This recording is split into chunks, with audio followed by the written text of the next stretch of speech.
Right. This is a From the Outside Looking In podcast. This is one about gambling that I've put together. Before I start, I'd just like to say From the Outside Looking In are now working with Sports Trade in Newcastle. They exist to give young people employment and sports participation opportunities. In doing so, they gain confidence, self-esteem, retail skills, and improve mental and physical health. It's actually a project that I'm involved in setting up and taking up to Newcastle, and it's going to be a professionally run charity sports shop staffed by employees and volunteers, and the charity uses the funds to then invest in sports participation projects around the local area. And Sports Trader Newcastle are also in partnership with Welver Sport TV. We're going to be their main charity that they use for the foreseeable future, and we'll be making sure they buy the best prizes from us for their paying members to give away for free. So if you can, check out Welver Sports TV on YouTube. Brilliant. Right. So From the Outside Looking In podcast, people that watch them know that I cover sort of issues, social exclusion and addictions and the like. Funnily enough, the one addiction that I've never, ever had a problem with is gambling. So eventually I thought to myself, right, I will do a podcast on gambling. And I put a little thing up saying, would anybody be interested in doing it? And by far and away, it's the one that pricked the most interest. I've had more people inboxing me about gambling than everything else, probably put together. I've had friends that I've grown up with message, I keep it all confidential. A lot of them just wanted to sort of tell me just how bad it got for them. And, real horror stories, and just so many people. It affected so many people, all of them saying the same thing, that, they just ended up thousands and thousands into debt. And not only that, I also had somebody sort of comment on one of my posts, saying that they weren't a gambler, but they'd grown up with a gambler, and sort of told me it from that side of things, that they would come home and toasters would be missing and, things would be getting sold, etc. So we're going to cover that. Online gambling, people just throwing money away via credit cards, etc. So I'm going to bring in my guests. I'm using some new software, so if it seems like I don't know what I'm doing, it's because I don't, but I'm sure this will be fine. So first of all, I'm going to bring in Katy, add to stream. Katy. Oh God. Why me first? You're first starting at ladies first. So just a very quick intro, right? I know you from Facebook pretty much exclusively. I did one with Fred yesterday, and I know you from. I know. I'm looking forward to seeing that. Actually, have you not seen it yet? It was really good. No. It was really, really good, which I always thought was going to happen with Fred, because I bet he was drinking red wine as well, wasn't he? He was drinking red wine. Yeah, he was. Yeah, he was. Yeah, no, it was good. But like, I met you in the same sort of group as Fred, Boxing Banter, and then from there, other groups, and then from there, you've ended up sort of on my Facebook for probably the best part of 8 years, and we've done a couple of things together. It's about 8 years. It's about 8 years. About 8 years. We worked out yesterday, and we've done some stuff like you helped me trace my family and all that, and then you were somebody that surprised me. Because when I started talking about gambling, you were like, "Oh, I'm £10,000 in debt," right? So we get onto that at some point. This is somebody that I've never met before. He got recommended to me. We've got a mutual friend, but by all accounts, it's as bad as it gets. So I'm going to add you, Tim. Yeah, Tim, you're in the room. You're right. So, like I said, we've never met each other before, but you're as in a full-on gambling addict in rehab kind of thing. In recovery for it, Gamblers Anonymous, all that, and you were saying that you pretty much lost everything and it was really, really bad. Yeah, I mean, I'm a compulsive gambler, not a social gambler, and gambling addiction, I can understand why a lot of people don't understand it, because it's not a physical addiction, it's a mental addiction. That's my problem. Before we go into that, I'm going to bring in the last person, because there was an extra person, but he's disappeared. So we're just going to go on without him. But this is my next door neighbor, Bob, who he commented just saying that he grew up with a gambler.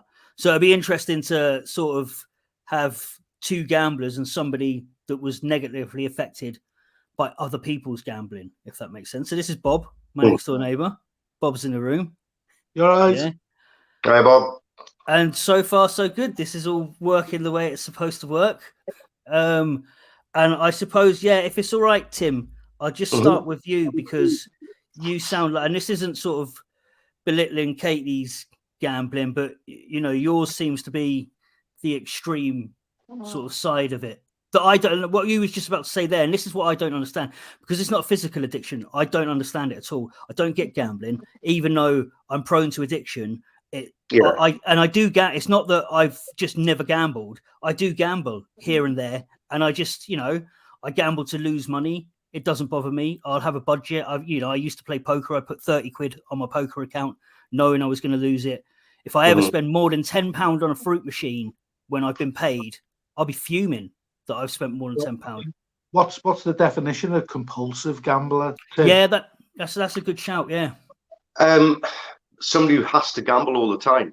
I'd be at my worst. I'd be gambling when I woke up before work. I'd be gambling when I was at work. I'd be gambling after work. I'd have friends round, and I'd be gambling in front of them on the laptop.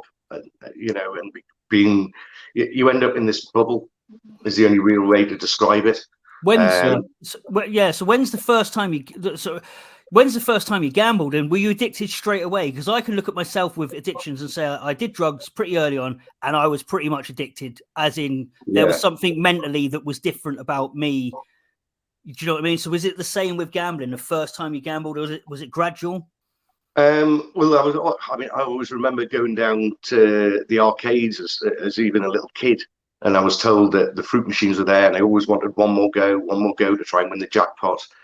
But I think it really started around about 10 or 11.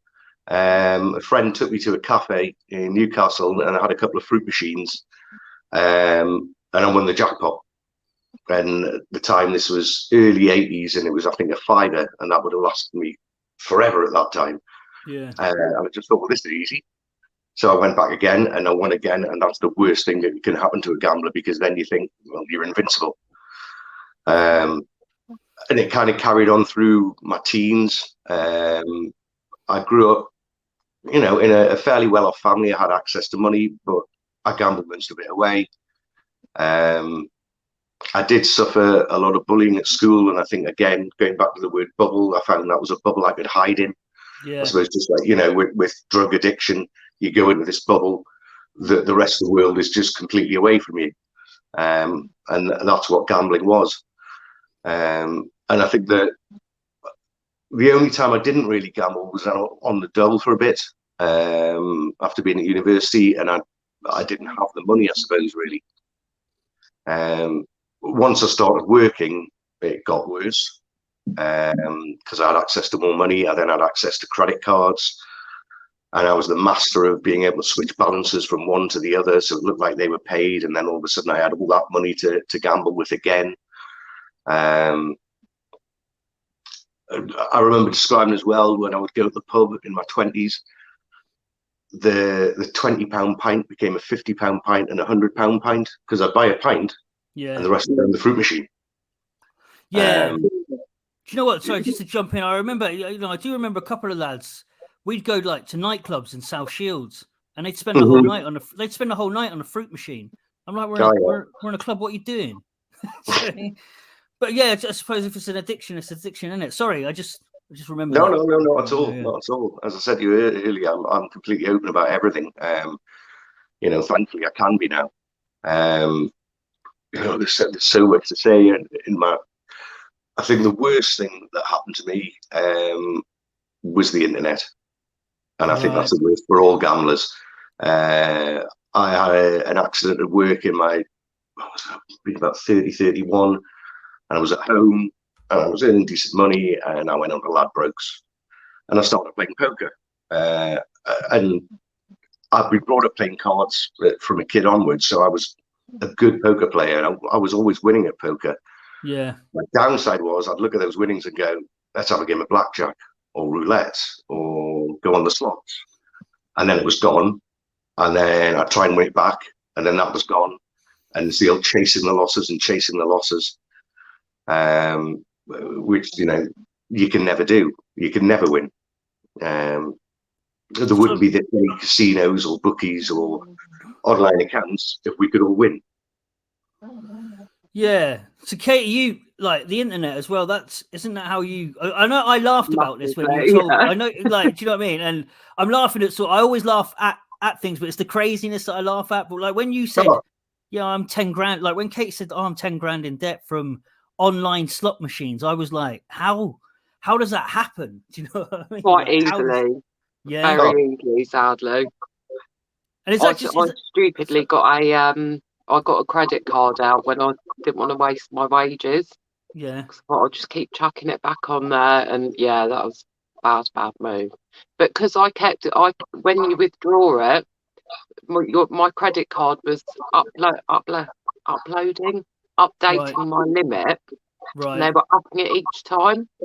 So it started off as like a £200 credit card, and then it ended up at like 1,800 because I kept withdrawing all these funds to it. Right. So then you end up ploughing more into it. So that I don't know if you can use credit cards anymore now. Actually, you can't. I don't think you can. Credit cards have been banned from gambling sites. Oh, right. Yeah, that's good to hear. So is it just debit? They weren't when I was doing it, but yeah, just debit or I suppose maybe PayPal or something like that. You might be able to use, but yeah. You're only allowed to gamble with cash. Right, Rob. Like what? Sorry, Bob, because you prefer being called Bob. Sorry, you're my next door neighbour. What? So with you though, yours is sort of you're the negatively. I've got the stats here. I'm just going to quickly go over these. Some stats say 0.5% of the population have got a problem. Right. It said 3.8%. I think this is the government stats, gov.uk. 3.8% of the population are at risk, and 7% affected by other people's gambling. But then a different website came out and it reckons it's more like 13% of the population have got a problem with gambling, which all I know is that when I put gambling up, this is the one that the most people have got in contact with me about.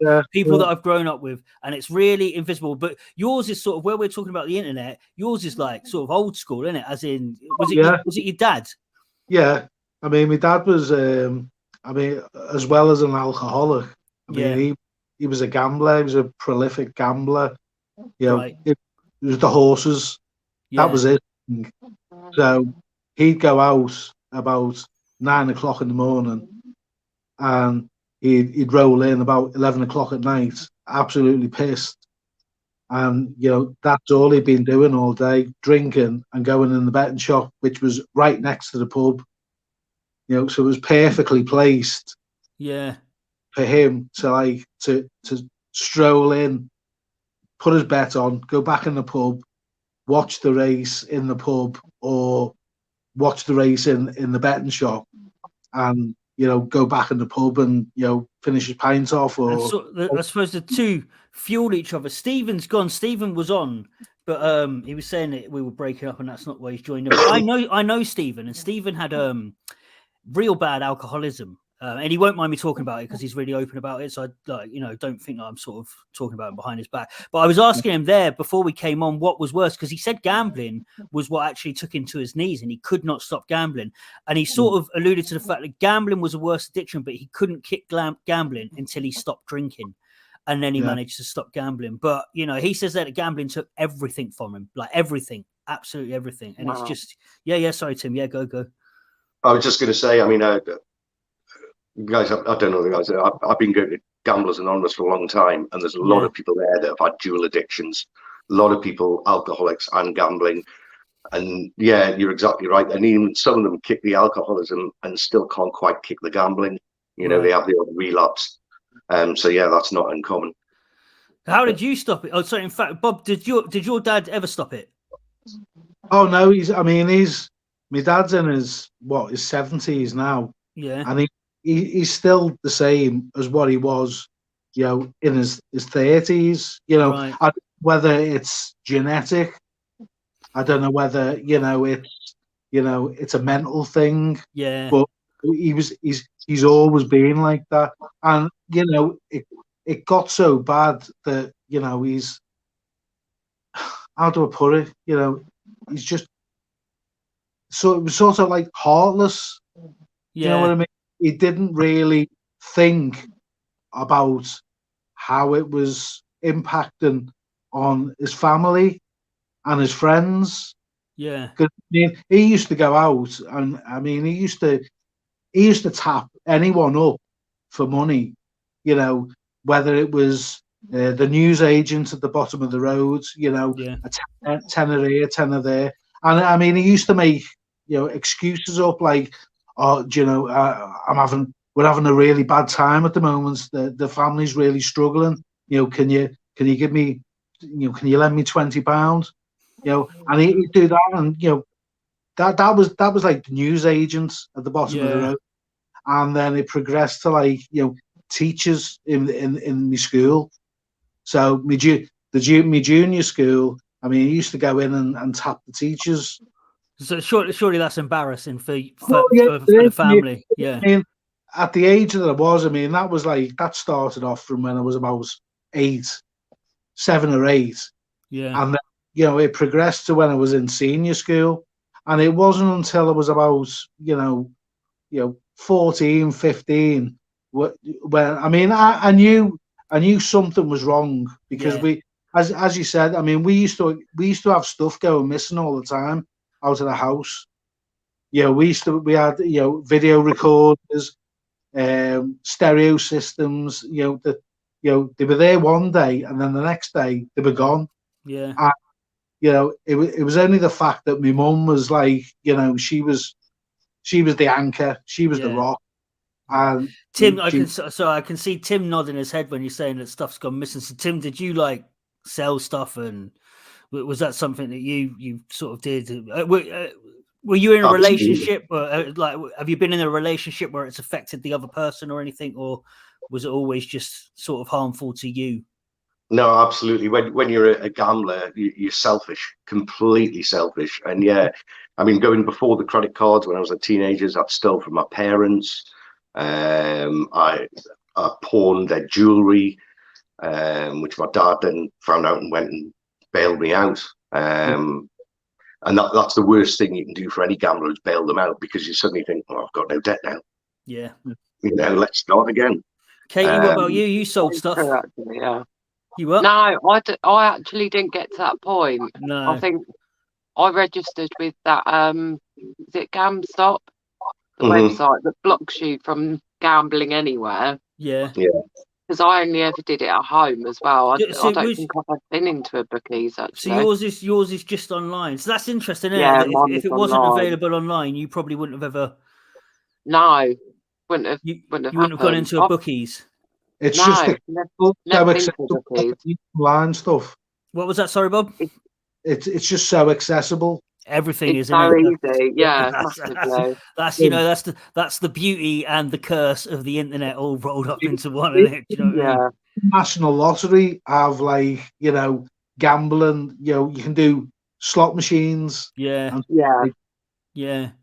I mean, like I say, it's everywhere, isn't it? Just about. Like every other advert that you see on TV is about gambling, or on the radio is about gambling, and I feel for people that are gambling. Again, when I looked, difficult to break. The stats were like £10 billion a year gets gambled in the UK.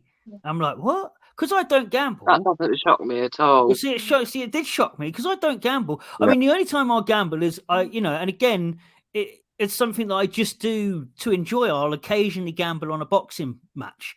I'll put a £1 coupon on. Like I used to do that weekly. That was my gambling. I put a £1 coupon on and then sit and watch the scores come in. Do you know what I mean? But that would fill up a few hours. But I would never think to myself, put a tenner on, because do you know what I mean? Yeah. It just And when I win, because I do like a fruit machine. When I go out to the pub, my missus tell you I like to put money in a fruit machine. But if I put a tenner in, that's me done. And if I put like a fiver in and I win 12 quid, I'm like, oh, I've won 12 quid. You know what I mean? Fucking winner. I'm buzzing. How often do you go into a pub though? No, not that often anymore. as you all know. But if you go into a pub every day, and put a tenner in every day before you know it, go finish work, go into the pub for a drink with some of the lads. Do you gamble, Bob? I don't now. The only thing I gamble on are probably I do the Grand National every year. Yeah. But again, sort of like, it's not. Has it ever been an issue for you, or is it? Do you think because of what you saw that stopped it, or have you got the gene kind of thing? I mean, I've been close. I've been close a few times, like with fruit machines again. Yeah. You know, working in a pub. You know, you see people going in, throwing all the money in the fruit machine, and then you're like, that must be ready to drop. Yeah. Because Bob came round mine. Bob came round mine because he is literally my next door neighbour, and he came over and we was working out how to set this up, and we were talking about that because I do that as well. I used to do that as well. I would watch people throw in all their money in the fruit machine, and I would see people like just constantly chasing, and I would think to myself, the moment they've run out of money, I'm going to go and have a go in that fruit machine, and I'll put a tenner in it. Do you know what I mean? But again, if I didn't win off that tenner, that's me done. And if I did win, whatever I won, I would keep, and it would be a result. But you put your money in, and then you think, I need to get that back. So you put another tenner in to get that money out. You get it, and then you think, I can get some more out here. I suppose that's where I sort of, I'm lucky and I'm different in that literally I gamble to lose. I've got a budget that I'm prepared to lose when I gamble. So when I go to a fruit machine, I'm thinking, well, I can afford to lose that £10 now, so I put that in. Whereas it sounds like, Tim, you gamble to try and win. Do you know what I mean? You've got £10. So when you've got £10, are you thinking, I'm gonna double this up, me? Like 100% that's gonna happen. Yeah. At the very worst, you're always looking for that big win. And don't get me wrong, I want big wins. So, what's your biggest win? I have to ask, what's your biggest win? £10,000 on a fruit machine. Of what? Of how much? £5 bet. Did you keep all the money, or did you then gamble that as well? Well, it was great. I paid off 3 credit cards. I was king. One thing to say, GA, as well, king for the day. Yeah. When you win, money, champagne, let's have fun. And then I would say within probably 2, maybe 3 weeks, it was all back up in debt again. And those credit cards that you paid off, were you only in that debt through gambling? Yeah.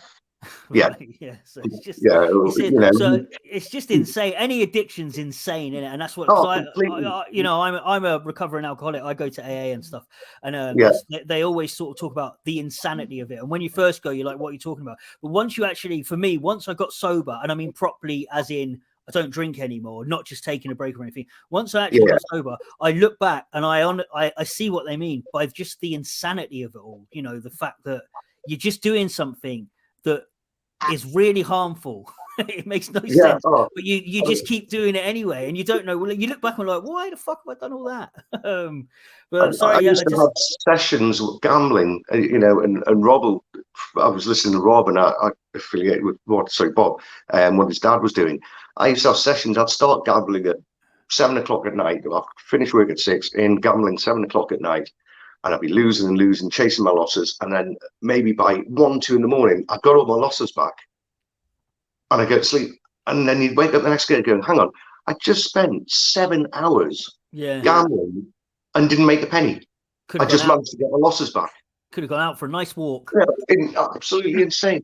I'd be 1 o'clock in the morning, I put a bet on Uzbekistani basketball. Sorry, but what the fuck do I know about that? Yeah, but no, I've seen that as well. I've seen like my mates betting on just the most bizarre things. You're like, what are you betting on? Yeah, so much to gamble on, isn't there? Yeah, especially with the internet, because I will say that I've done that. I've sort of done an accumulator, and it was where you sort of betting live as the events are happening. But I'm talking pennies, because again, I'll look and think I'm only spending £5, but I'll find myself betting 5 pence each way. Yeah, literally like that. And all of a sudden I realized that I'm betting on like what you said, some random basketball game that's like mid-game in the Far East, and I'll be betting on that. But I can imagine if you are actually Kabaddi. yeah, that's my heritage there, Bob. Right? So but do you know what I mean? I can imagine that if you can do that, like, and you've got a problem, it's easy to just spend untold amount. How much do you reckon you spent, Tim? God, Could easily be anything up to £250,000. It's awful, that. I kind of say I could probably be mortgage free and have a Ferrari outside my house if I hadn't gambled. Yeah. Katie, what about you? Is yours just at the sort of It's difficult to actually know, because I've done it. I did it for years up until last year. I think I was doing it for about 6 years. Well, I was going to say, right, so, when did you start? Because I need to know all that, because like obviously, I've always been quite into gaming and stuff. Yeah. And I was going out with someone at the time who was into the online slots, and that I was that was it for me. I was sort of saw him playing them, and I thought, yeah, I'll give it a go, and that was it. But I think once I won quite a big amount, I mean, I think the first time I won something decent was about £700, and for me, that at the time that was a lot of money as well. It was like a fiver or something. And you literally spend the whole time chasing it again. You think, right, well, it's happened now, so I'll do it again. I'll just keep going and going. And I think I used to, I don't think I was ever really aware of how much I was actually putting into it, because I just think, oh, I'll chuck a fiver on it, or I've lost that fiver, so I'll chuck another tenner on it. But then you get to a stage where you only start winning big when you're putting big money in. So I was going from like 10p a spin up to like £5 a spin. That was like at my worst with it. And obviously, as you can tell, you can spin like twice every second or what have you. Yeah. It goes down fast. But especially on a credit card as well. Like, you get so into it that you don't really, I don't think you really realise you're doing it. And then once it's all gone, you'll sit back and think, I've just literally spent like £300 in an hour on nothing. How have I done that? And you think, God, I've got to get this back. So I'll chuck another £20 on. It's just ridiculous. It is. It's never ending. What was you just saying there? Sorry, Bob, when I saw you sort of say something. I was just saying, you've got a lot of people, you've got to bet big to win big. Yeah. Yeah, that is so. Yeah. With these sites as well, once you start betting bigger, they give you all these bonuses. They'll add you to the VIP clubs, stuff like that. So you sort of, and they'll say like, oh, if you spend £100 today, you'll get an extra £50. So you think to yourself, well, I'm probably going to spend that over the next week or so I'll just chuck it in anyway. And it just gets bigger and bigger and bigger as you go along. Yeah, I think I'll tell you what. Yeah. Sorry. The thing that I did think about, right, is that obviously, because we were talking about this, Katie, on the phone, where I was saying it's just weird that how gambling's never affected me. But all of my addictions, you can see when they're at their worst. You can physically see with me that I'm in a bad way. So, my missus would look at me and be like, you look like shit, because I'd been drinking heavily for days and days and days. Back in the day when I was younger, you would see me and I would be pale and I would be about 7.5 stone, and you would be able to see that I was taking too many drugs. Whereas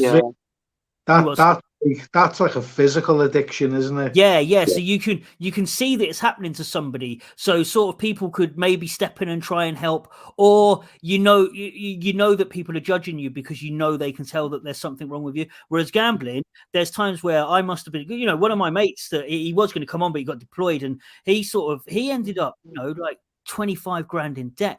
And I've known him, so there must have been times where I've been talking to him where he's just lost like thousands of pounds.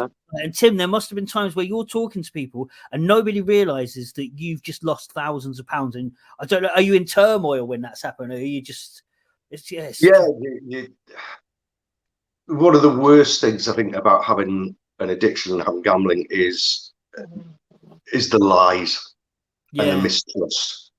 And you become a perfect liar, but then eventually as it builds up, you've got to remember that lie to cover this lie, to cover that lie. And you're always with your mates. Yeah, I'm fine, look at this, I'm winning. Yeah, I'll be with you in a minute, I'm fine. Some of the mates knew there was an issue, some didn't. You're very good at hiding it.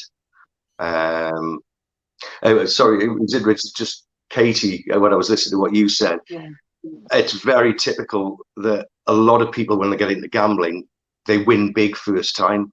Yeah. My mum did the same as well. My mum did the same. I think she put a tenner on and got £600 back. She's like, oh, doing that again. Like, no, not today, no. Yeah, and even at my worst, sometimes I just go, right, I'll just have a little bet. I'll put 25 quid in. I'll play with that. Next thing I know, I'm putting 500 quid in. I'm putting 1,000 quid in. Did you just say 25? I don't think you realise you're doing it as well, do you? Tim, did you just say 25 quid's a little bet? Yeah, it was when I was at my worst. That was a little bet. Oh.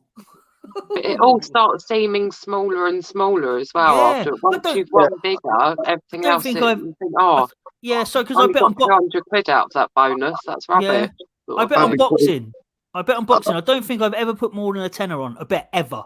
Like in my, I mean, I've probably spent more than a tenner on fruit machines and stuff here and there. Yeah. But I don't. When I've put money down, as in a bet, I don't think I've ever spent more than a tenner. I think a tenner is that's what I put down for a boxing bet. I'll put a tenner and I'll put between the rounds, and and if I lose, I'm fuming. Yeah, I mean, when I used to go to the casinos and it was physical cash. Before the internet came in, I wasn't betting as much. I'd maybe have playing blackjack. I would sometimes have £25 hands if you win double up and stuff like that. But internet, it's not real money. The internet's bad, isn't it? I remember sitting there when you go into the deposit screen, and literally, I would go to the deposit screen, turn my head, tap 4 numbers, hit enter, and see if that amount went in. And if it did, that's what I had to play with tonight. Mental. And right. Sorry. I want to get round to because we could probably sit here and talk all night long about it's insane what we do. The woes of it all. I want to get round to sort of how you start. I know, Bob, you were saying your dad didn't stop, which is really sad. Is your dad still around? Is your dad with your mum? Was there a sort of resolution to it all, or? No, I mean, my mum, she lasted as long as she could. Like, I mean, she stuck around for like 13, 14 years. She put up with it. Yeah. And then in the end, I mean, I think the ultimatum was when he cashed in my nan's pension 1 week. And that's when she knew that, it's just gone beyond, that point, and that was it. They separated, and I mean, and he just thought it was just a natural progression. I mean, he accepted it, and he just moved on, and he didn't stop. It was as if he moved on to to the next stage. Yeah. To find the next person, and he did. He married again a few years later, right? And it was this poor woman that he married. She had about 3 or 4 jobs, and she absolutely doted on him, and he just bled her dry. And she had, in fact, I mean, she had a son who was in the army. Right. He went over to Iraq when the Iraq War was on. Yeah. And he got killed over there. Oh no! And she had to go down to Bryce Norton. They'd married. She'd pay for the wedding and the honeymoon, and she paid for everything. And she had to go down to Bryce Norton to pick up his body, repatriate him. Yeah. And he was supposed to go down with her, but he used to go on these benders, and these benders used to last days. I don't know where he used to go, but he knew he had to go down with her, but he just went on this bender, and she had to go down on her own to pick her son up and bring her back. So I mean, that's the sort of selflessness that he was at. He didn't really want to deal with anything like that. Yeah. As long as he was getting his money, And I don't hate him. Yeah. All the things that he done in the past, I don't hate him. I just feel sorry. Yeah, I was about to say though, because listening, I know it sounds weird, but because I've got addiction problems and I feel sorry for addicts when I know they're very well. I can't help but feel sorry for them, even when, like you're saying, they're behaving horribly to people around them.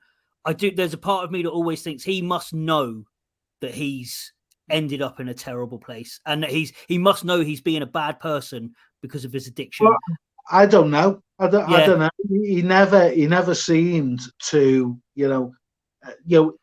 people spoke to him, and his family, said, "Look, what are you doing? You've ruined, 2 marriages. You need to get some help." But I mean, he was sort of oblivious to it all. Yeah, it's tragic. It is. It's tragic. Every bit. It's tragic for everyone, isn't it? It's tragic for everyone. Yeah. So, Tim, yourself, and I'll get to you, Katie. Tim, you don't gamble anymore. You were saying you're 10 years clean. Yeah, well, I will be in April this year. Yeah. Wow. How'd you do that? Is it like with drinking, where there's a rock bottom, and then you just think, you've got to do something because, my rock bottom was 11 months ago today or tomorrow, and that's the last time I had a drink. What was the crack with you? When was the last time that you gambled, and was that when you just thought, I've got to do something? It was 26th of April 2012. Yeah. And it was about 3-4 in the morning. I'd been gambling. I got paid at midnight. I'd lost all my wages. At the time as well, I was drinking heavily. I probably had best part of 3 bottles of 3/4 of a bottle of scotch in me as well. And I rang my mate and said I was going to kill myself. And I rang my mate before I rang my parents. And he kind of talked me down. And then I rang my parents in hysterics, and they talked me down. And we were going to talk this through. I mean, before they'd said go to GA, and I'd lied to them saying, I went to it and it was no good for me. And this time I thought, no, I've got to do something. I have to do something. And it's the best thing I've ever done in my life. Yeah. Is GA a 12-step thing? Same as... 12 steps. And you probably say as well, that the problem with addiction and with gambling, it's only going to lead you to 3 places. It's going to put you on the street. It's going to put you behind bars, and it's going to put you on a slab. I think gambling's got to be, financially, it's got to be the most destructive. Easy. I mean, drinking, you can be an alcoholic. I was, and go to work every day and still have enough money left. You can budget for alcoholism. I don't know how you budget for compulsive gambling. Katie, how did you stop? You were saying that you signed up to that. Is that the thing that stops you being able to gamble online? GamStop. I signed up to that. I think it was last year. I signed up to it a couple of years ago. Yeah. And I put myself on a 2-year ban. Right. Stopped me from gambling anywhere online. As soon as that ban was up, I got a notification to tell me. Yeah. And I went off and started gambling again, obviously. Yeah. I thought, I'll just do it I'll give it a couple of days and then I'll put the ban back on. But that was like I think it was a good few months in the end.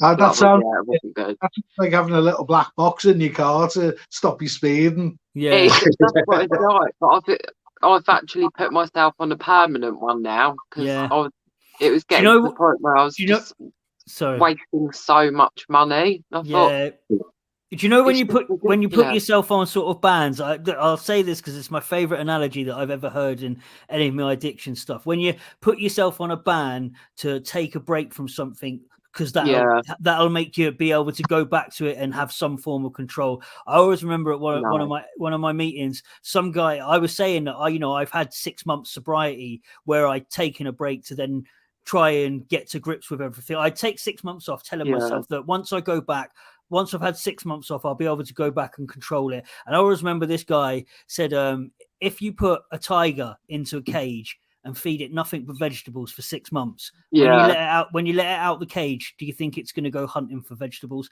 And I was like, sound. Yeah, there is no point in giving. There's no point in saying I'm taking a break. You have to actually just say it's done. I don't do it anymore. Yeah. I can't do it anymore. So, Katie, you don't gamble anymore, or no? That's it. You're done, and I wouldn't be able to if I tried. I mean, I could probably go into bookies, but I don't want to do that. That's never really been my thing. So, and Tim, you're still. You're heading to 10 years in April, did you say? Yeah. Just take it one day at a time. Like everything.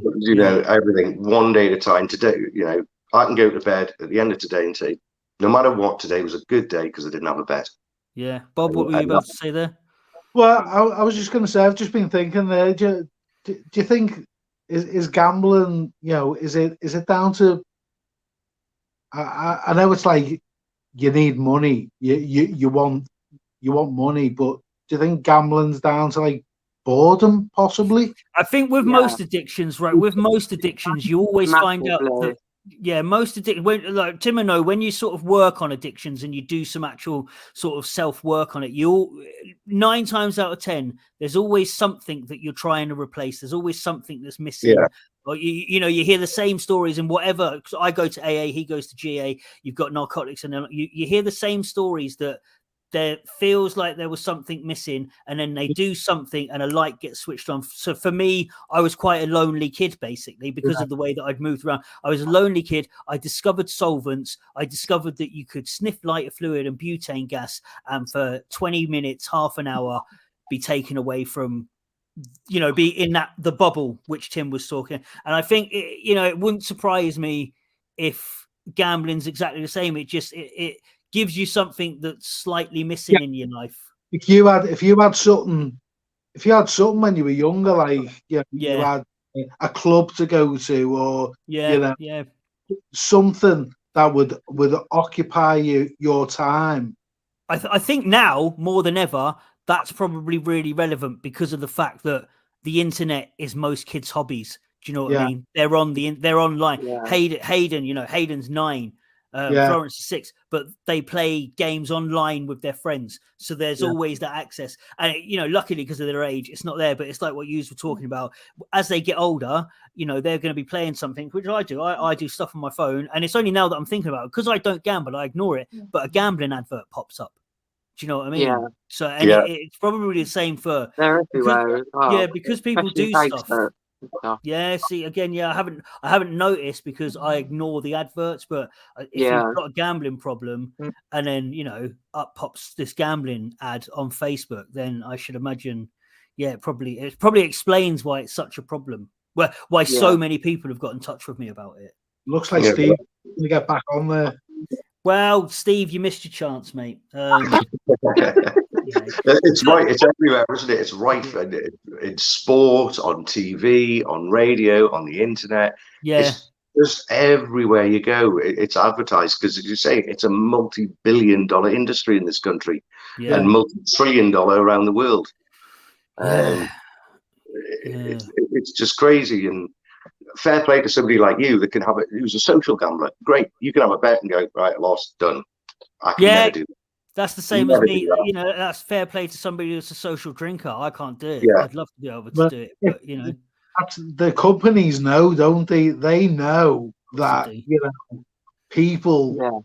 There are a majority of people out there. Of course they do. It's like saying Alcopop. It's like saying Alcopop companies don't know that 13-year-olds are drinking their products. Do you know what I mean? Yeah.